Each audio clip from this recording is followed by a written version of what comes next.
This video is based on the 12 principles of animation as described by Frank Thomas and Ollie Johnston. So the third principle of animation is called staging. Staging is the presentation of any idea so that it is completely and unmistakably clear. This is a very broad principle because it covers so many areas of animation. It can apply to acting, timing, camera angle and position, and setting. So when you're animating, you want to be in full control of where the audience is looking. You're essentially saying, look at this, now look at this, and now look at this. This control is achieved through staging. All of the elements of the scene work together to move the viewer's eyes around the screen. Here's an example of bad staging.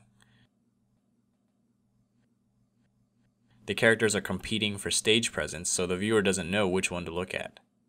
The camera has a lot to do with this. It's important to know when to be close up and when to be far away. Far away is good for big actions, while close up is good for expressions. Don't have the main action be off to the side. It should be either in the center of the screen or in one of the thirds of the screen. If they're facing to the side, there should be more empty space in the direction that they're facing, unless someone's sneaking up behind them, in which case they would no longer be the main character of the shot. The main action of the scene should be very clear and simple. It can't be upstaged by other things that are going on.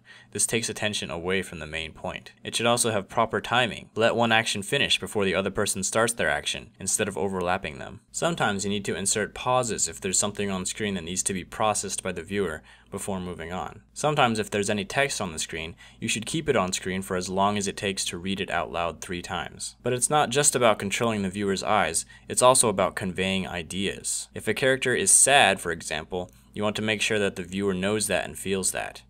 If someone's house is supposed to be very poor and decrepit, go over the top to make sure that they get it, and don't have any objects that detract from that purpose. Let's take this scene and give it the staging treatment. This fat guy is eating pizza. The idea that we want to convey is that he is a severe overeater. So let's set the stage more. Let's give him more pizza and put piles of pizza boxes behind him and stains on his shirt. Let's move the camera down below him to make him look bigger. And let's change his acting so that his weight actually gets in the way of his eating, so he can't even reach for the soda without falling over. Now let's make sure to time it right so he notices the soda and then reaches for it. Now the idea is very clear. So that's all I have for staging. The next principle is called straight ahead and pose to pose. So thanks for watching, and I'll see you guys in the next video.